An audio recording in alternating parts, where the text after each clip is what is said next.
Good afternoon. Welcome to On Air with Aware. I'm so excited because this is the first podcast we're doing in our new space. We have a new home here on 53 Scudder Avenue in Northport, and we are excited to be here. I'd like to introduce to you Danielle Connect. Hi, Danielle. Hi, Linda. And we're here to talk about Alcohol Awareness Month. And Danielle's been gracious enough to come in and talk to us about her story, and we're really interested in hearing from you, and we appreciate it, so thank you. Thank you for the opportunity. Okay, so I think what I want to start with is, why don't we just share a little bit about who you are today outside of recovery? Okay. I'm a mom of four, so a single mom of four kids, 2 in college, 2 in high school. I'm a science teacher. I have a second job as an online high school science teacher. So just busy, Busy. very busy. Yeah, I would think so. 4 kids, that's a lot to do. And work full time. And work. Yeah. So what was your relationship with alcohol like before it became a problem? It was fun until it wasn't. Right. It was manageable. I would think, I was, when I look back, I see it more as the functioning alcoholic. It didn't affect work. I had, the kids were fine. Work was fine. So the car was still in the driveway. I had everything still going. So Very functional. very functional. So to me, I didn't recognize it as a problem in the beginning. So when you look back and when you think back, when did you recognize that something was wrong or that something wasn't right? I don't like to use the word wrong. I started to notice that, it was, we're going out to dinner. Okay, I need the drink before we go out to dinner. When I realized I was ordering more alcohol than everybody else, if everybody was fine with 2 glasses of wine, I needed a drink before we went out because I didn't want to look like, oh, she has, extra. Right. And I was always up for staying out when we went out. Kind of always looking for the next thing. The next fun thing to do, right? As long as it had alcohol. Absolutely. And I know going out first and having a drink is like taking the edge off. So you could deal with everything else. How did alcohol start to impact your daily life, your relationships, your responsibilities? In the beginning, I felt it enhanced my personality. It made me feel more relaxed. I felt more at ease in social situations, even situations with the children, being able to talk to other parents. But slowly, it changes. It becomes more of a habit than a choice. Right. The need now to take the edge off for social situations. Every activity surrounded alcohol in some capacity. Right. It was a reason to celebrate or a reason to drown your sorrows, or, there was a reason for alcohol for everything. Were there signs that others saw before you? Like, did they recognize anything that was going on with you before you even noticed? I think I have older children. When alcohol truly became an issue for me, my older children were teenagers, and for them to be able to say, okay, Mom, I think we're done for the night, or how about a glass of water? Little things that started to say, hey, maybe you should take a look at the amount you're drinking. And that's hard when it starts coming from the kids. Sure. I bet it is. How did alcohol start to impact your daily life? I think we talked a little bit about the relationships or the responsibilities, but when you were drinking. It didn't affect work for me in the beginning, but the alcohol didn't, but the anxiety and the planning and the manipulation to at 2:30 when that bell rings, when I can get out the door, and knowing where that first drink was going to come from when I could. So you had that planned? It was a plan. Every day had that plan. When can I fit this in? When can I stop at the liquor store? When, which liquor store can I go to so I don't look like a repeat customer? Right. So that was like your priority. It was a lot of planning, a lot of manipulation, a lot of, oh, I forgot this for dinner. Let me run to the store real quick. Right. So it was a lot of planning, a lot of lying. Yeah. that I regret, deeply. Right. Well, did you ever try to stop before you were ready? I did. What happened? It was more to prove a point, that everybody around me started to see that there was an issue.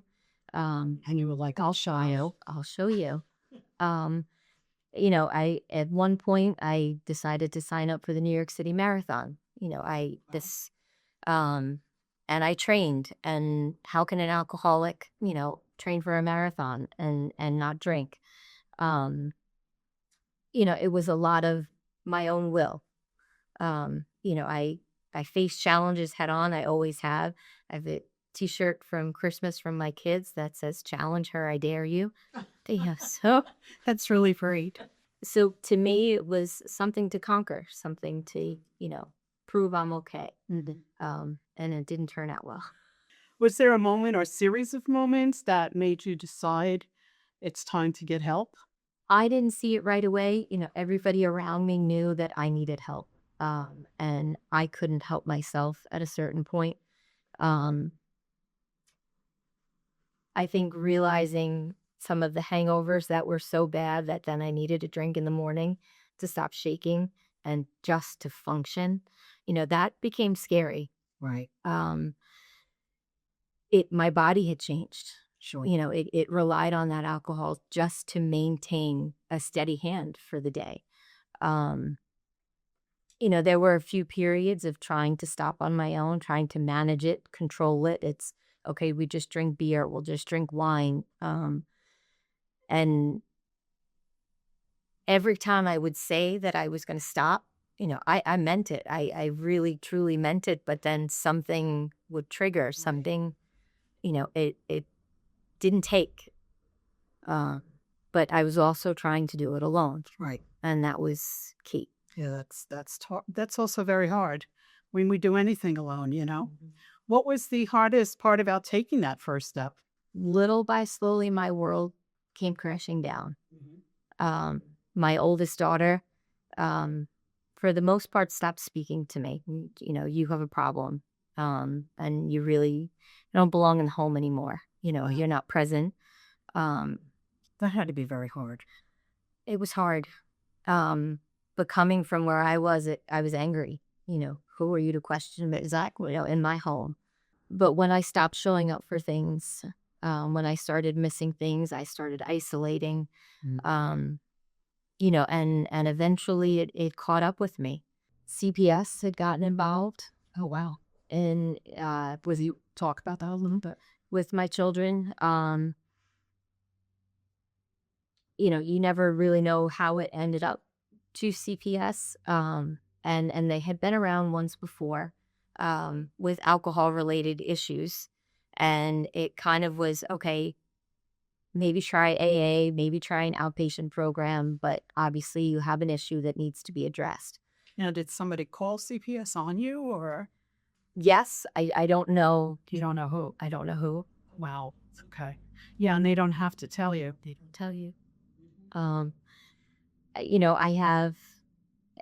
also had 2 younger children at the time. And I know there were things that were scary for them. And if something was overheard at school, I'm in the classroom. There are things that we're mandated to report. It could have come from that direction. The first time CPS was involved, things were settled and they were out. They were out of the picture. Then CPS felt everything was resolved. And then the second time around, I kind of thought, okay, they'll just tell me to go to an outpatient program of some sort. And I had gotten the phone call that the next day when I go to court, they were going to be taking my children away from me. Oh, your heart must have went down to your feet. Who does that? What kind of mother does that? It's okay. And I scrambled to find an attorney, that morning in court. And she just said, you need help. And I am grateful for the people that stepped up for me at that time, to help with my children. Um, and I knew I needed an inpatient program. I needed a rehab. Right. And making that choice, you know, it's as a mother to walk away from your children. Um, but I wasn't a mother to them anymore. I wasn't present. I wasn't emotionally there. Um, But you have to give yourself a lot of courage that you were able to do that because you wanted to take care of yourself. I knew I needed to be in a better place for them. Um, you know, at that point, you know, alcohol took everything. You know, it takes your spirit. It takes, Yes. you know, I was broken. Um, you know, people often ask, you know, what triggered you? And it was the fact that I was breathing. It hurt. Everything hurt. Um, and I made the decision to go to a rehab out in California. Um, and I think, you know, that saved my life.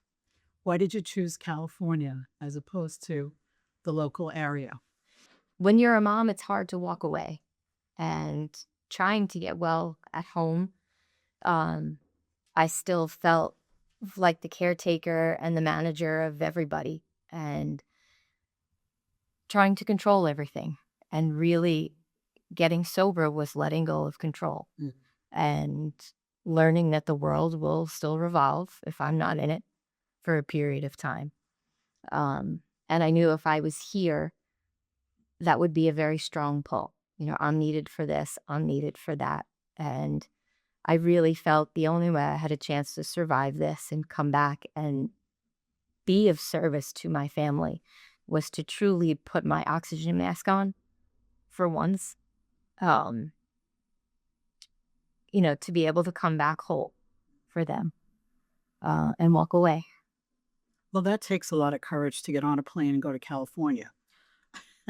I mean, you know, there's so many places around here, but I like the fact that you said, you know, you have to do this and you have to get away to do it because you knew it wouldn't work. Right. So that's really great. Did fear or stigma or denial play a role in any of this? In the beginning, when I sort of dabbled in trying to get sober, I had tried AA, and that was really hard. The image I had of an alcoholic was, you know, of an old man, a bum with a bottle and a brown paper bag. I had the You same know, image. it's In the streets of Manhattan in the Bowery. right. Right. You know, I didn't see myself as that. Right. I didn't identify with that at all. And I learned through going to certain AA meetings, you know, there's a meeting for everybody and you have to keep trying. You have to keep going. Till you find the right one for you. Exactly. But that stigma was hard. The working mom, the teacher, the professional, the coach, the shit, you know, how are you the alcoholic? So that was hard to get past in the beginning. I think one of the hardest things for me was putting a label on myself, Yes. the alcoholic. I was like, I'm not an alcoholic. And that's the denial. It took a long time for me to be able to say that. Yeah, A long time. sure. I sat in many meetings where I couldn't get the words out. I couldn't identify as that until I finally let everything go. Funny story. I mean, I remember one of my very first meetings, there was a man sitting next to me who was pretty big and no teeth. And he was so nice, but he said to me at one point, like he went like this to me and said, raise your hand and say your name. You know, I was like, there was no way I was doing that. Right. I asked him to please back off. And not so many words, but you know what I mean.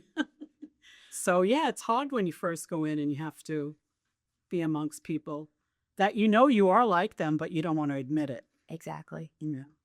Did alcohol ever connect to other risks like mixing substances or?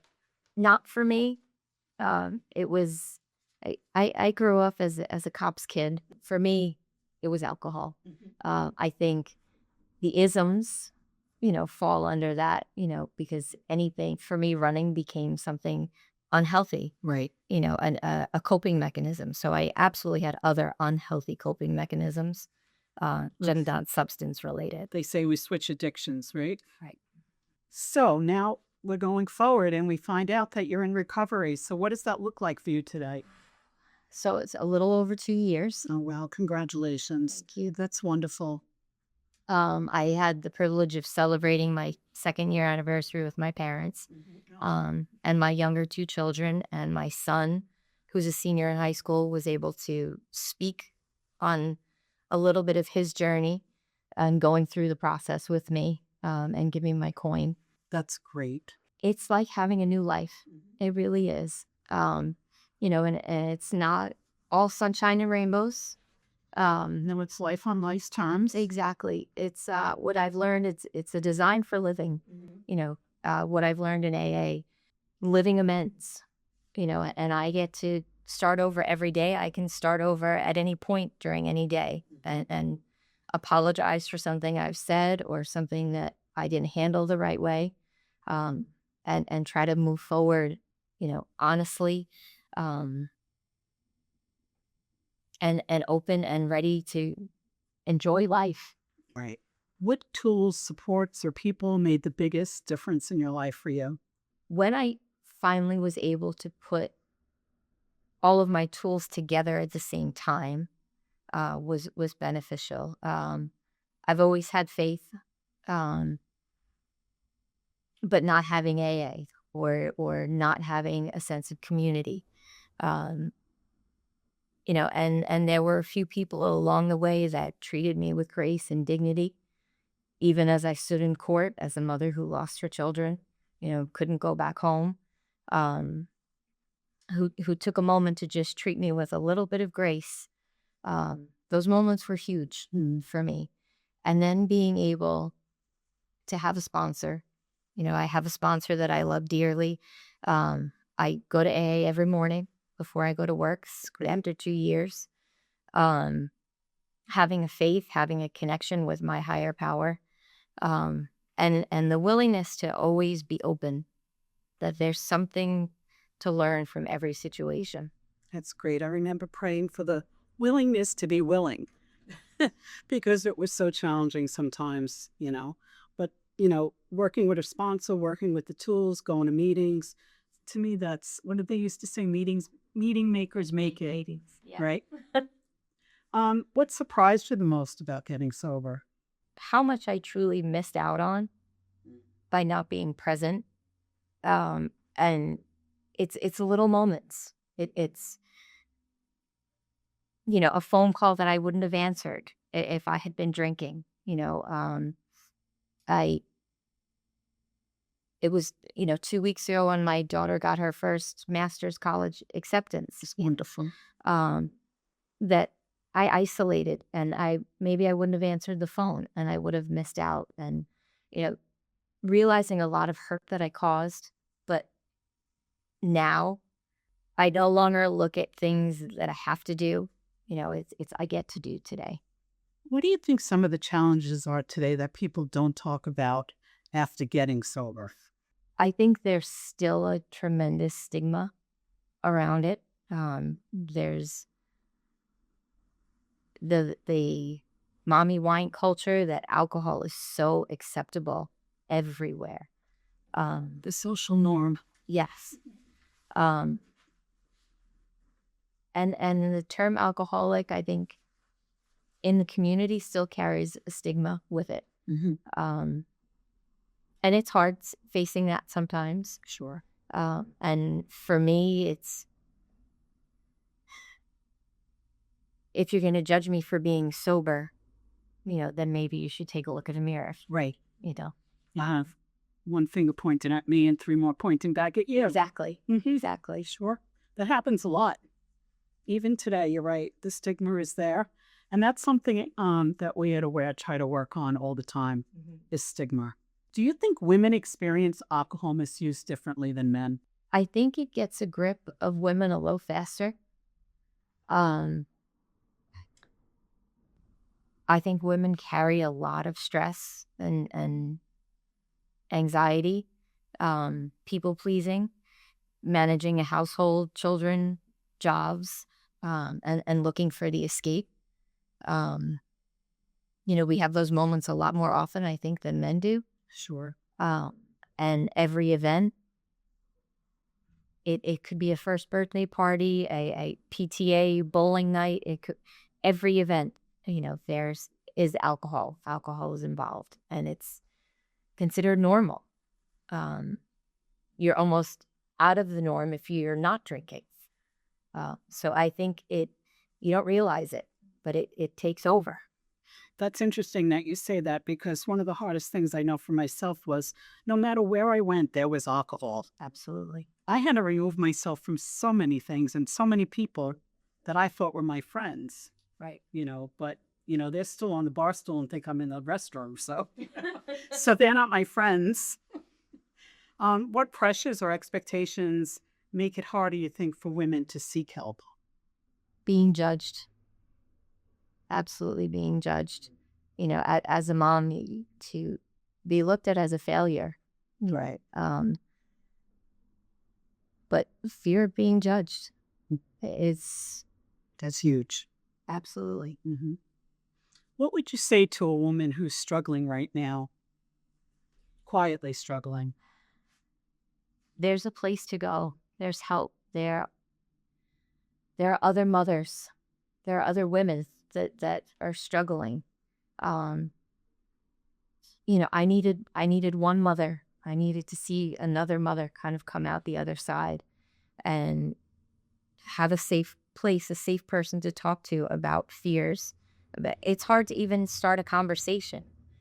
People are touchy, to try to talk about alcohol. I know as soon as you ask the question, do I think I have a problem? You usually do, if that's the question. But a lot of women don't know where to go, don't know where to start, don't know where to seek help. And Right. when you're managing a household and children and finding the time, and how do you do it all? Yeah, that's a really tough question. And how do you do it all? I guess we have to be lucky enough to have somebody like you in their lives that can be supportive and listen to them and hear, maybe guide them, to a program of recovery for themselves. You know, um, what would you want young people to understand about alcohol that you didn't know growing up? I grew up with grandparents who were alcoholics. My parents didn't really drink. Um, Skip that generation, which Absolutely. happens a lot. I think for it not to be used as a coping mechanism. Um, and that's often kind of how it starts out. At a younger age, I think if it's a good time to help celebrate, to make that a better time, or if it's a broken heart or something that doesn't go your way, or even, I played sports in college, you celebrate the victory, you drown your sorrows in the loss. Right. For any substance to not be used, as a coping mechanism. I remember my grandfather passing away. And if I went up the hill and over Sunrise Highway, there was a bar that I used to go into all the time. And that's what I did. I went there, I sat at the bar, and I was 16 years old. And they knew me, so of course I'm allowed in. Right. And I remember sitting there saying, I hope I'm not an alcoholic. That's the first time I ever heard that word or admitted that word to myself. But it took many years, Right. To really come forward. How can parents start conversations about alcohol in a real way? We have a lot of conversations about alcohol in my house. Obviously, I see it a lot. I have a senior in high school right now, and I have a ninth grader. The pressure they feel to drink.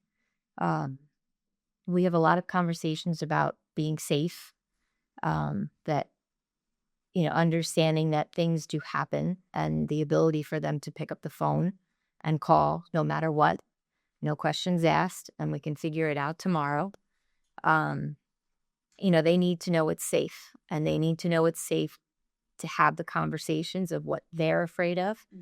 And they ask a lot of questions. They do. What type of questions do they ask? My ninth grader, different types of alcohol, and she's been at parties where it's at, what is this and what is that, and does that have alcohol in it? Um, it's I don't condone underage drinking at all. And my children know that, not in my house. You know, my older daughter's now over 21.